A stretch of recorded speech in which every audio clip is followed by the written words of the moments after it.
Assalamu alaikum wa rahmatullahi wa barakatuh. Que la paix, la miséricorde et les bénédictions d'Allah soient sur vous. Bienvenue sur Tariq an-Nour, la voie de la lumière. Aujourd'hui, nous allons plonger dans un récit rare et bouleversant. La rencontre entre Iblis et le prophète Mohammed. Une conversation où l'ennemi juré de l'humanité dévoile ses secrets, ses ruses et ses faiblesses. Un échange qui nous révèle non seulement la vérité sur nos propres luttes intérieures, mais aussi la puissance de la lumière divine face à l'obscurité. 1. L'apparition d'Iblis. L'instant était lourd, presque suspendu dans le silence. Le prophète, assis parmi ses compagnons, reçut une scène d'une intensité rare. Iblis, l'ennemi déclaré de l'humanité, se trouva convoqué par l'ordre d'Allah. L'atmosphère se chargea d'une tension invisible.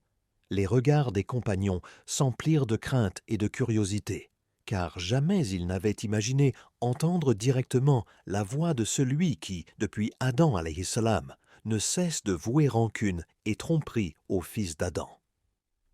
Le messager, d'une fermeté paisible, l'interrogea. « Ô ennemi d'Allah, dis-moi qui est ton véritable adversaire parmi mes serviteurs. » La réponse d'Iblis résonna comme un aveu amer. « Mon ennemi est chaque croyant sincère, patient, reconnaissant, celui qui se prosterne longuement, qui jeûne pour son Seigneur et qui refuse de tomber dans mes pièges. » Ces paroles ne sont pas un simple récit ancien. Elles sont un miroir tendu à chacun de nous. Si Iblis redoute réellement le croyant patient et reconnaissant, alors quel portrait nos vies dessinent-elles? Sommes-nous de ceux qui se préservent, ou bien nous laissons-nous glisser vers la négligence qui l'enchaîne à nous? Le Coran rappelle cette vérité tranchante. Certes, Satan est pour vous un ennemi. Prenez-le donc pour ennemi. Sourate Fatir 35, 6. 2. Les ruses d'Iblis. Après avoir révélé qui étaient ses véritables ennemis, Iblis fut interrogé de nouveau par le prophète. « Par quels moyens trompes-tu les fils d'Adam » Alors, il dévoila ses armes les plus redoutables, celles qu'il manie depuis des siècles. « Je les séduis par 6 choses, l'amour de l'argent, l'orgueil, l'envie, la colère, la négligence dans la prière et l'espoir illusoire de vivre longtemps. » Chaque mot fut un coup porté à la conscience. Ces 6 portes sont autant de pièges dans lesquels l'homme tombe sans même s'en rendre compte. L'amour démesuré de l'argent transforme le cœur en prison. L'orgueil pousse à rejeter la vérité. L'envie consume l'âme jusqu'à la jalousie maladive. La colère ouvre un chemin rapide vers l'injustice. La négligence dans la prière coupe le lien avec Allah. Enfin, l'illusion d'une longue vie nous fait reporter sans cesse le repentir. Et toi, combien de ces ruses as-tu déjà reconnues dans ton quotidien? Ne t'es-tu pas vu convoiter ce monde, oublier une prière, céder à une colère inutile? Allah, dans sa sagesse, nous avertit clairement. Et que la vie présente ne vous trompe pas, et que le grand trompeur, Satan, ne vous trompe pas au sujet d'Allah. Sourate Luqman 31-33. 3. Les croyants protégés. Le prophète poursuivit son dialogue avec une question pleine de sagesse. « Y a-t-il parmi mes serviteurs des gens que tu ne peux pas atteindre » Iblis, malgré son arrogance, dut reconnaître une vérité qu'il ne pouvait nier. « Oui, ô Muhammad, ceux qui se rappellent Allah sincèrement, ceux qui récitent le Coran, ceux qui se repentent après leurs fautes, et ceux qui cherchent refuge auprès d'Allah contre moi. Je n'ai aucune prise sur eux. » Cette parole dévoile la véritable forteresse du croyant. La protection ne réside ni dans la force physique ni dans les richesses, mais dans la constance du cœur tourné vers Allah. On raconte qu'un homme se plaignit un jour à Hassan al-Basri. « Satan me suit partout. » Le sage répondit.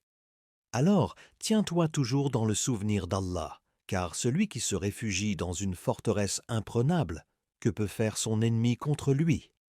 Ainsi, le rappel, dhikr, La récitation du Coran, le repentir et la recherche du refuge auprès d'Allah dressent une barrière qu'aucun stratagème d'Iblis ne peut franchir.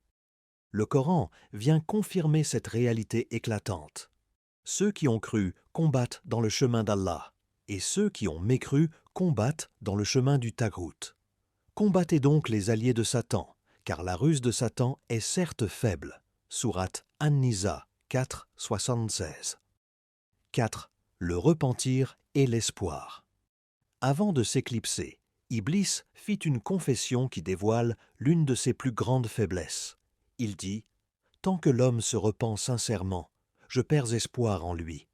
Mais quand il désespère de la miséricorde d'Allah, alors il est à moi. » Ces mots révèlent un secret spirituel immense. Le désespoir est une arme qu'Iblis brandit contre les cœurs. Il veut convaincre l'homme que ses fautes sont trop lourdes, qu'Allah ne lui pardonnera pas. Mais en réalité, tant que la langue prononce un repentir sincère, tant que le cœur revient à son Seigneur, aucune ruse de Satan ne peut triompher. Combien d'âmes, après avoir chuté, se sont relevées grâce à un simple « Astaghfirullah ».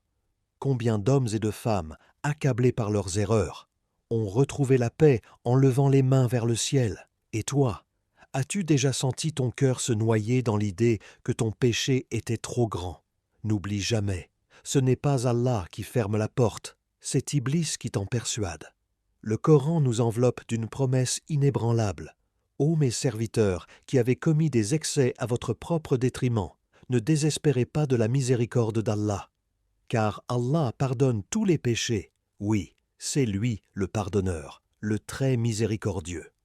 Sourate Az-Zumar 39-53. Chers frères et sœurs, ce dialogue nous rappelle une vérité fondamentale.